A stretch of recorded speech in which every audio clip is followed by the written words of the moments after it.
Hello, good afternoon, and welcome to the Arizona Educator Retention and Working Conditions webinar. Thank you so much for making time to join us today. I'm Andrea Whitsett, and I'm the Executive Director here at Morrison Institute for Public Policy. So first, just a few quick notes to orient you to our Zoom logistics before we dive in. This webinar is being recorded, and you will notice that functions like chat and reactions have been turned off on your end.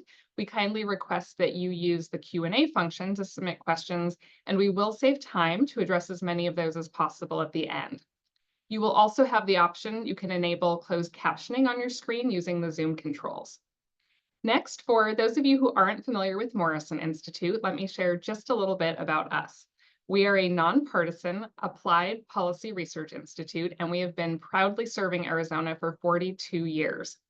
We are part of ASU's Watts College of Public Service and Community Solutions, and we conduct rigorous research on consequential policy issues with the goal of informing both the public and policymakers. So today's research presentation is based on a major study that was commissioned by Governor Hobbs' Educator Retention Task Force. I'll be dropping a link to that full report in the chat so you can easily access it. And then this discussion will feature research highlights from surveys, focus groups, and interviews that we conducted with over 9,500 current and former educators and education support professionals. Our presenters will discuss the main factors that impact educator retention, including things like workload, burnout, and compensation.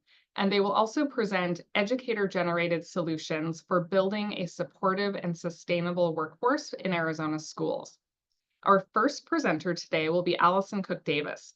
Alison is Morrison Institute's research director, and she is also the co-director of the Arizona Research Center for Housing Equity and Sustainability, located here at Morrison Institute. And then our second presenter will be Kristi Eustice, and Kristi is Morrison Institute's assistant research director. Together, they led this research effort, and I know they're excited to share the key takeaways with you today. So thanks again for joining, and I will hand it over to Alison. Thanks, Andrea. Here is a snapshot of how today's presentation will go. We will start with an overview of the study methods, followed by a few data points related to the professional education landscape to situate the study and findings. From there, we will discuss survey findings as well as mixed methods findings around what motivates educators to remain in the profession and what policy actions educators recommend to address key issues impacting retention. Finally, we'll provide an overview of the solutions recommended by educators and reserve time for Q&A. As Andrea noted, please place your questions in the webinar Q&A, and we will address as many of them as time permits.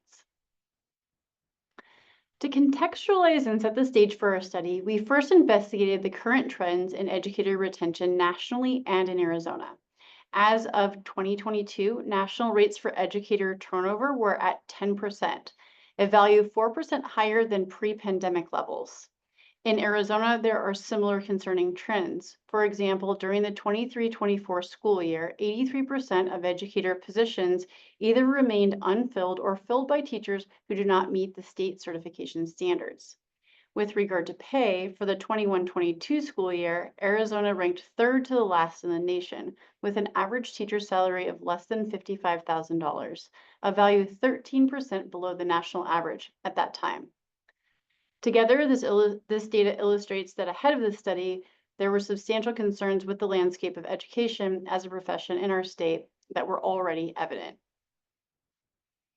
Moving into our study methods, here's an overview of who we heard from. In total, we conducted 3 surveys, 9 focus groups, and 16 interviews between June and August of 2023. On the survey side, over 9,500 educators and support staff participated. Nearly 8,000 educators completed the survey. These current educators, a majority of them were classroom teachers. We also heard from 732 former educators who had left the profession within the last 3 years, and 933 education support professionals and classified staff.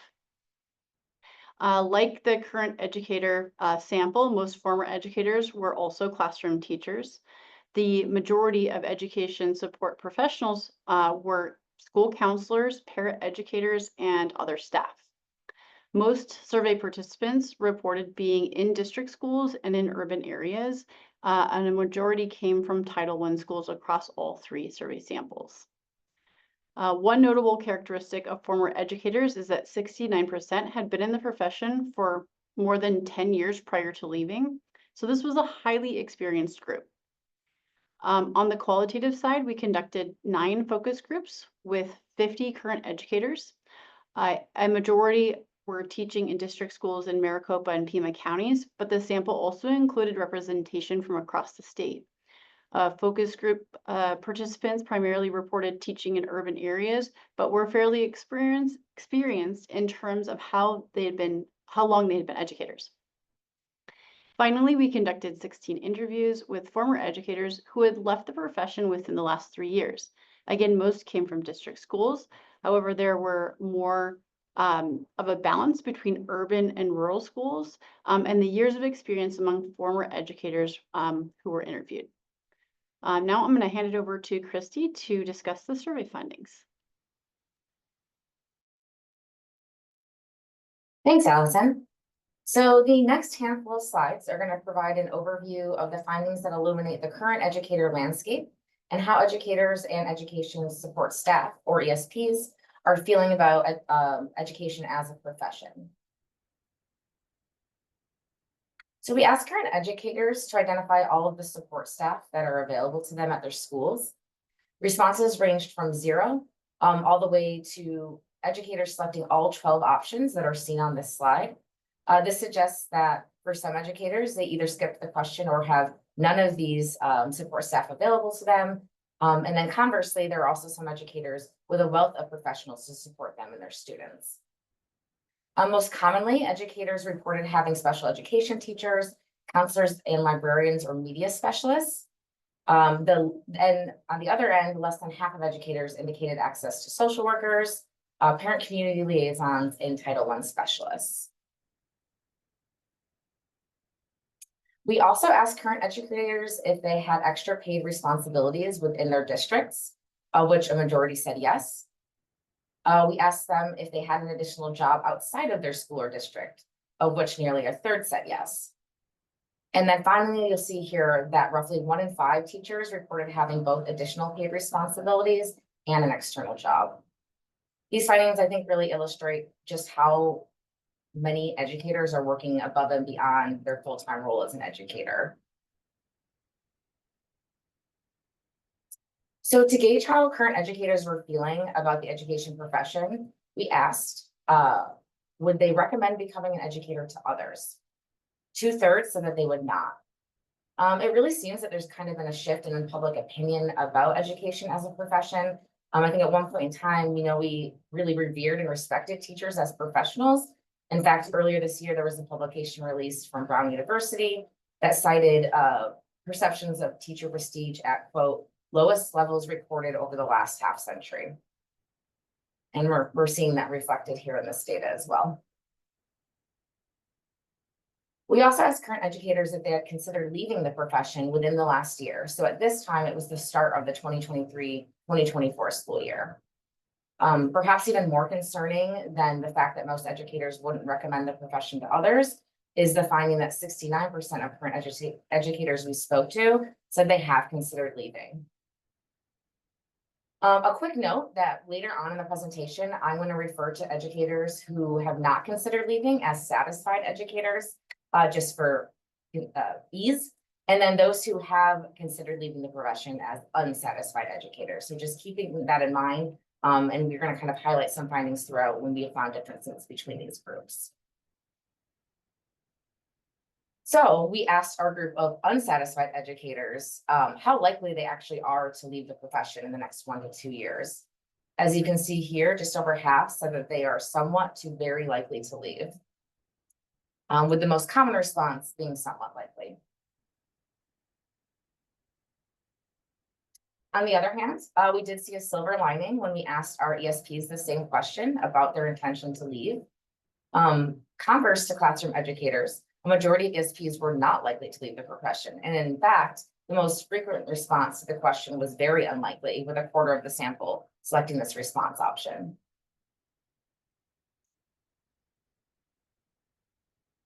So why do current educators say that they want to leave the profession? We asked our unsatisfied educators to select up to 2 reasons they have considered leaving. What we found is that an overwhelming majority selected dissatisfaction with salary and benefits as one of the primary reasons. This is followed by dissatisfaction with their teaching assignment and lack of support from the school community, which each of those we'll talk through more in depth throughout the presentation. Some educators also indicated personal reasons, dissatisfaction with their current school, dissatisfaction with career advancement, and dissatisfaction with the way they're evaluated. Again, all topics we'll hear about in more detail. Before I pass it back over to Alison, I want to make one additional note about the survey findings you'll hear from this point on in the presentation. The percentages you'll be seeing are representing participants who select the top 2 ends of the scale provided, the 5-point scale provided. So in other words, these are people who either selected agree or strongly agree on agreement items, or people who selected very or extremely on items asking about the importance of policy solutions. So now I will pass it back over to Alison. So now I'm going to discuss what's working well according to educators. Specifically, what are the factors that are supporting retention? I'll start with the survey findings, and then I'll provide complementary results from the focus groups and interviews. We asked current educators to rate retention factors on a 5-point scale of strongly disagree to strongly agree. This slide shows the top factors that drive educators to remain in the profession. The clear retention frontrunner is that educators feel like they make a difference in students' lives, with 92% of educators agreeing that this drives them to remain in the profession. Some of the other top retention factors included being satisfied with their current job assignment, feeling like their school is a good place to work overall, having autonomy over their classrooms, and feeling a sense of community within their schools. When we move to the focus groups and interviews, we see similar findings. In particular, the first 3 retention factors listed here mirror the results of the surveys. Other positives we heard in the qualitative data were access to professional development opportunities, mentorship, and that the education career was a good fit for their personal lives. This was often the case for educators with children who wish to have work schedules that mirrored their children's school schedules. The slides that follow will include a detailed overview of each of the retention issues identified by educators, along with their proposed policy solutions. The top issues that we heard were related to salary and job benefits, workload, school leadership, mental health, and state-level policies. First, I'm going to talk about salary. In the survey, only 16% of current educators agreed that their salaries drive them to remain in the profession. The nice thing about the focus groups and interviews is they allow us to dig a little deeper into the nuances and details about these larger topics that we covered in this survey, such as salary. As a general note, these qualitative findings represent both focus group and interview results, but I will also highlight unique findings from current and former educators. In the focus groups and interviews, educators expressed that outside of salaries being too low, especially for those with families, they are frustrated with that they are not able to be compensated for all the additional duties and hours that they complete. They also mentioned how pay can differ greatly by schools, districts, and geography, which can cause people to leave and teach in other places. Some examples provided were that educators noted that in places like Yuma or northeastern Arizona, they saw educators leave who could still live in Arizona while going to teach in California or New Mexico and make more money. There was also frustration, particularly from more experienced educators, over salary compression and the lack of pay increases over time. So in an effort to recruit educators, starting salaries were being increased. And in some cases, novice teachers were making more than experienced teachers who had been with their schools or districts for many years. In addition, experienced teachers aren't receiving regular increases. Finally, a unique theme regarding salary came from current educators who said that unpaid student teachers are an issue because these aspiring educators have to go to school and work without being paid, which can discourage them from entering the profession at all. Educators also discussed issues with job benefits, such as health insurance, retirement, and paid leave. Educators indicated that insurance was too expensive and has poor coverage, especially for those with pre-existing conditions. Similarly, current educators mentioned that retirement can also be costly, especially in combination with the cost of health insurance. And finally, current and former educators also felt that they are offered insufficient time for personal days, maternity, and bereavement leave. So what do educators recommend? As I go through these solutions, keep in mind that these are the actions and solutions identified by educators who participated in the study rather than specific recommendations from Morrison Institute. In the survey, 96% of current educators think that raising salaries is very or extremely important for improving retention. Similarly, focus group and interview participants said more competitive salaries are needed to recruit and maintain educators, and that includes compensation for additional duties and off-contract hours. Educators also recommended more paid time off, lowering insurance premiums, and expanding health insurance coverage in addition to providing the same coverage across districts.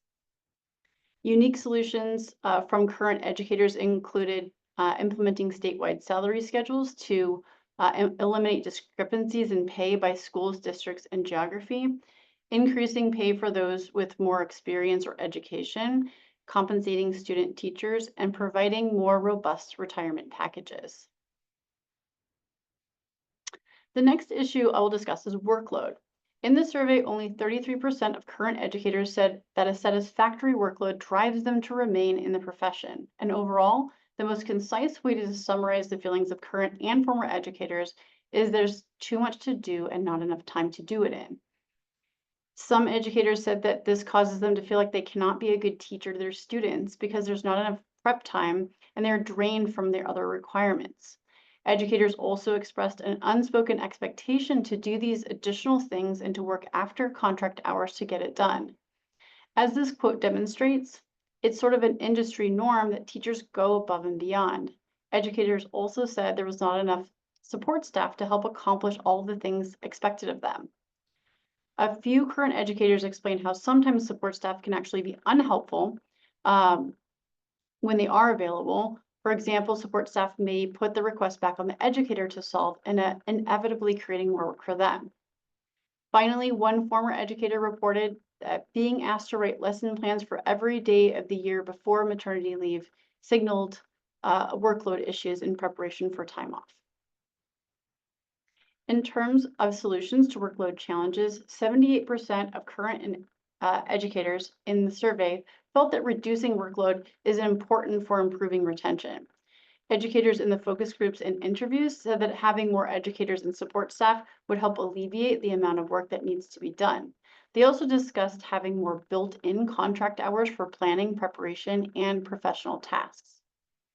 Related to time outside of contract hours, some educators said it would be helpful if administrators tracked the number of hours that educators are working. Their hope is that administrators will realize how much they're asking for and ultimately create a mechanism to cap those hours. Finally, some educators mentioned making weekly or yearly calendar adjustments to create more time for educators to get their work done. This included a 4-day school week and early releases every Wednesday. The next issue I'll talk about is school leadership. In the survey, we specifically asked about school administration as a retention factor. 66% of current educators agreed that support from school administration drives them to remain an educator. At the same time, just over half of former educators indicated that lack of support from their school's administration was cited as a reason they left. The focus groups and interviews highlighted a lot of negative feelings about school leadership, but also how good leadership can be a positive factor. Like these survey like these survey findings suggest. In general, educators frequently mention being unsupported by leadership. Oftentimes they felt ignored by leadership when bringing up their issues or concerns. Educators also felt that leadership was out of touch with the classroom experience, which can lead to policies and practices that are out of sync with the realities of the classroom. Educators also talked about not feeling valued by leadership, such as not receiving recognition or thanks, or being made to feel like they were replaceable. They also mentioned turnover in leadership can also be an issue for school culture, especially when staff follow leadership elsewhere or when new leadership brings in new staff. Current educators felt that leadership is asking educators to do too much, while former educators emphasized that leadership is also not incentivizing people to stay. We had several former educators say that they were not incentivized to stay and that leadership's attitude toward them was that teachers come and go. For solutions around leadership, 79% of current educators in the survey said that providing incentives to retain high-quality leadership is important for improving retention. Providing more support and hiring and retaining good leadership was also discussed in the focus groups and interviews. Participants also mentioned just wanting their voices to be heard. For current educators, as evidenced by this quote, there were several mentions of having leadership teach in the classroom to better understand classroom dynamics, leading to more appropriate policies and practices. They also mentioned wanting leadership to recognize them for their work. Former educators mentioned that they would like leadership to make more of an effort to retain educators, especially those who've expressed desires to leave. Some say they may have been convinced to stay if leadership had tried. The next issue identified was mental health. Mental health as a retention issue was more explicit in the interviews and focus groups than in the survey. However, on the former educator survey, 80% reported burnout as a factor that made them leave the profession. Overall, what we heard is that educators are feeling burned out and their job is impacting their mental well-being. For current educators, pressure to meet growing expectations had led to an inability to have a healthy work-life balance. In focus groups, there were explicit mentions of anxiety and depression. Similarly, former educators felt that there was no support for educator mental health. Educators also indicated increasing mental health and behavioral challenges with students, especially since the COVID-19 pandemic. Some educators felt unprepared or unsure of how to handle students' behavior in the classroom and frustrated over lack of support staff training and inability to implement social emotional learning with students, which will be discussed in a few more slides.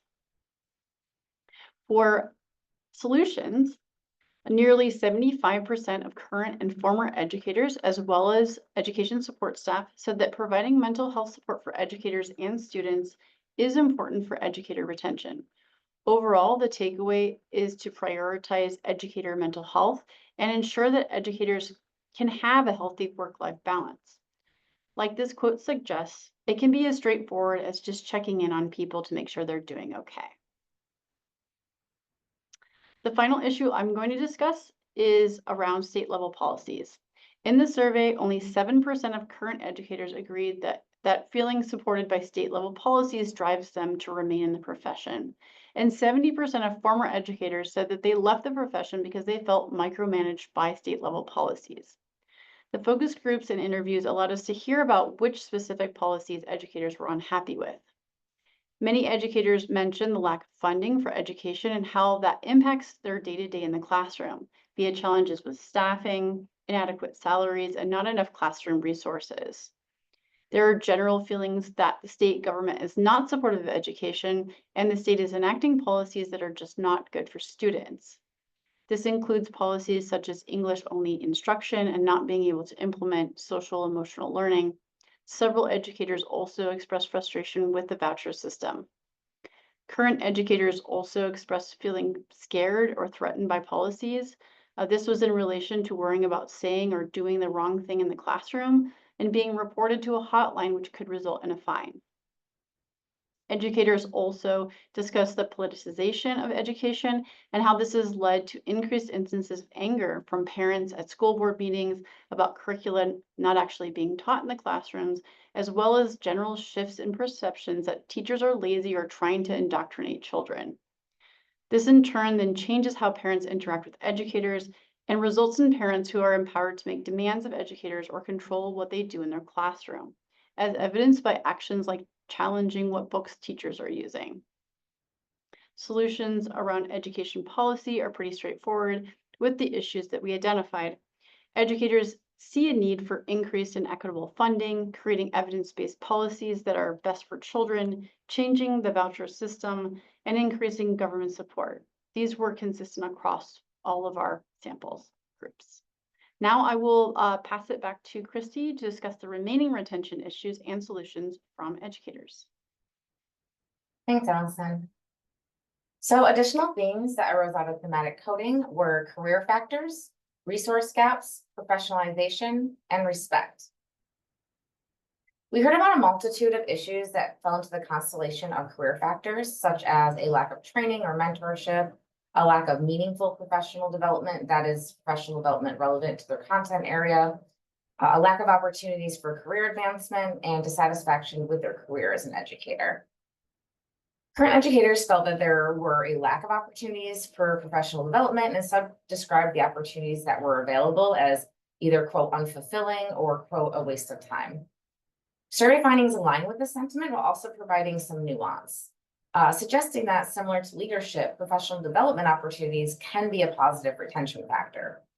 While professional development wasn't a strong retention factor for our sample as a whole, 59% of our satisfied educators reported that professional development was a positive thing keeping them in the classroom. This is compared to only 43% of our unsatisfied educators. Overall, this suggests that there might be a relationship between meaningful professional development and being satisfied in their role as educators. Educators also discussed a lack of opportunity for career advancement. In fact, in the survey, we found that more than half of former educators said that they left the profession due to frustration over their career trajectory. And nearly half indicated a lack of opportunities for career advancement as a reason they left. Finally, some educators noted a general lack of community at their schools, among their peers, and with leadership. Unique to current educators, some participants discussed their dissatisfaction with the way that educators are currently evaluated. Specifically, educators expressed frustration with the frequency of student testing and how teacher evaluations are tied to student academic performance and monetary incentives. To address issues related to these career factors, educators recommended providing more relevant training tailored to the needs of educators, establishing meaningful professional development opportunities that are relevant to the educator's content area, as well as the state they are in their career stage, excuse me. They recommended adding opportunities for career advancement, including building in contract time for professional development. Lastly, current educators suggested rethinking the teacher evaluation system, including reducing the amount of student testing requirements. Next, we're going to talk about resource gaps. So almost half of former educators reported that workplace conditions were one of the reasons they left the profession. Again, additional context was gleaned from our focus groups and interviews, where educators identified issues with resource gaps across districts, counties, and geographies across the state. Specifically, they reported a general lack of supplies in the classroom and poor physical conditions at some of the schools, in addition to an inequitable distribution of resources and lack of support for students. These resource gaps were particularly prominent among our rural educators and schools where there's substantially less funding and resources available. Current educators also discussed the relationship between resource gaps and staff turnover, specifically how staff turnover impacts the support available to students and how it can be disruptive to their learning. Former educators similarly shared how low staffing and funding contribute to inadequate student support. So as one former educator explained here, there's just so many gaps, and the disparities are, if you live in a rich neighborhood, in a nice neighborhood, then you're going to get a better education. You're going to get a better teachers because they're going to stay, because they have all the resources they need in the classroom.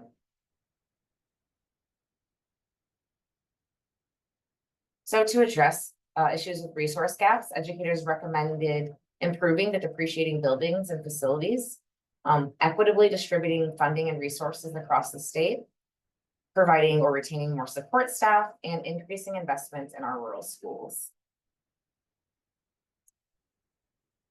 Okay. The second to last issue is professionalization as it relates to educator certification and quality. We did see in the survey that the cost of certification renewal was a reason that some folks did leave the profession. In the focus groups and interviews, we heard about frustration with certifications and endorsements that are required by the state, such as the cost and challenges obtaining these credentials. Within this, former educators felt that there should be easier pathways for educators to return to school and obtain certification while working full-time and often having families on top of that. There was a perception that many educators enter the profession without knowing how to manage the classroom and without mastery of their teaching content, and that these educators kind of come in and do the bare minimum. So educators felt that poor limited pre-service experiences were also an issue contributing to poor professionalization standards. Educators recommended making degree programs uniform and consistent, resulting in full certification with no deficiencies. They also just suggested, as I mentioned, making it easier for educators to go back to school. In addition to supporting teachers with strong mentorship, increasing standards for becoming an educator, and incentivizing those who are committed to the profession, such as through maybe funding their board certification or continuing education. And finally, the last issue I'm going to discuss is respect.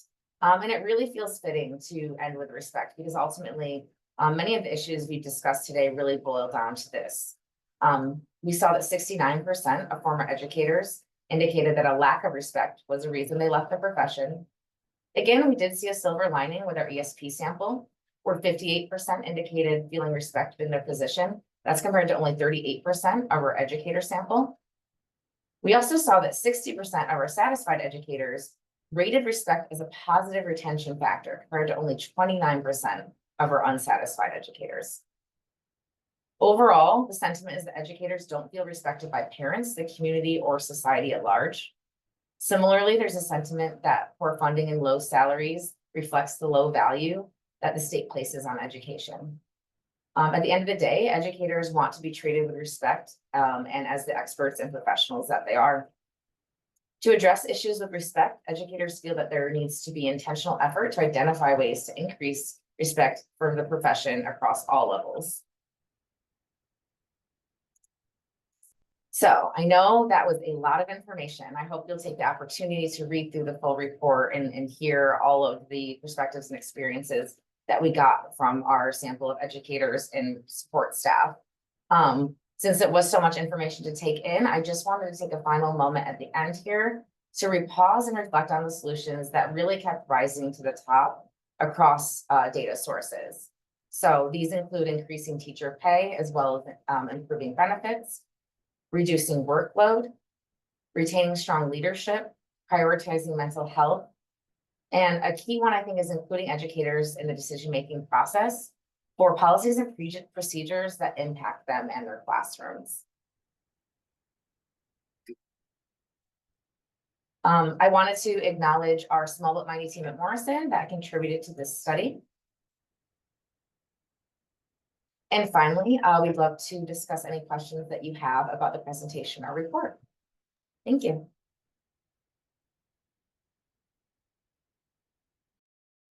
Terrific. Thank you, Alison and Kristi, for that great presentation. We did have a few questions that are popping up in the chat. So the first one relates to professional development. So I will read the questions that were submitted here. It says, can you elaborate on, quote, lack of meaningful professional development?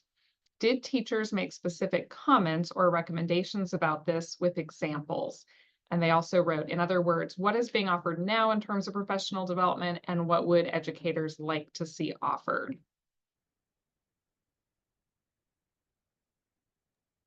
That's a great question. I'd have to revisit that section of the report to pull out more specifics than this, but I do know that there were mentions that things that were offered were kind of general or not really tailored to something that they would actually use in their classroom. So again, maybe not content that is an area they teach.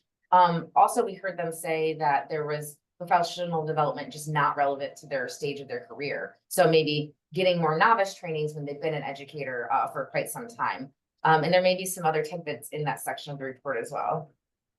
I think the other thing that I also remember was that teachers also wanted to see like opportunities for advancement or see kind of ways in which they can continue to develop as teachers, either some kind of specialization or being able to have sort of a pathway to sort of continue like their sort of advancement.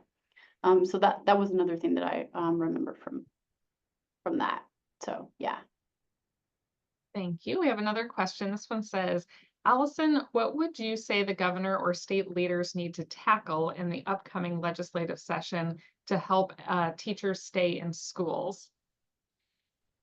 Well, one thing that these what we did here was we provided a lot of this data to the governor's educator task force, who basically created a list of policy recommendations, which I think will likely be on the list of things to work on, both from the governor's office side and potentially from the legislative side, now that they have sort of a written format. And so while none of these results maybe are super surprising, what it does provide is like some concrete recent data that shows the types of things that teachers are really like wanting to tackle. And a lot of these pieces are interrelated, right? And so some people might say like, oh, well, it's not surprising that, salary keeps coming up. But what's interesting about the salary piece to me is that it really related to all these other things around kind of respect and being treated as a professional, that it may even be like, certainly salary is an issue. There's no doubt about it. But also no teacher would say that that is their top reason for becoming a teacher, right? So I think that it's fair to say that the salary is really an indicator that it's not being respected as a profession. And so like it is related to these other pieces about sort of like feeling like there is just less like they're not being treated like the professionals that they were trained to be. And I would just add that I think something I've really reflected on is that there's not one magic solution. There's not a magic wand that I think will get everybody back in the classroom or keep them there. But we didn't get here overnight, and we won't get out of the situation overnight. But I think to Alison's point, we hope that this is at least a first step in having some updated data that can help decision makers moving forward. Thank you. We had another question. This one relates to school violence. And their question was, school violence was not mentioned. Is this perceived threat something that came up at all in the focus groups? I do not recall school violence actually being like a topic that was a concern. And I thought it was actually interesting because while we did talk a lot about kind of like respect and management, and there were certainly, mentions of challenges since COVID-19 and like that kind of thing, but a lot of the sort of the challenges that teachers were most concerned about and were bringing up were really challenges with parents, with administration. It was really less so with the students. And so the threats of school violence, and we did put school safety as part of the survey options. And so it just didn't rise to the top as a top concern.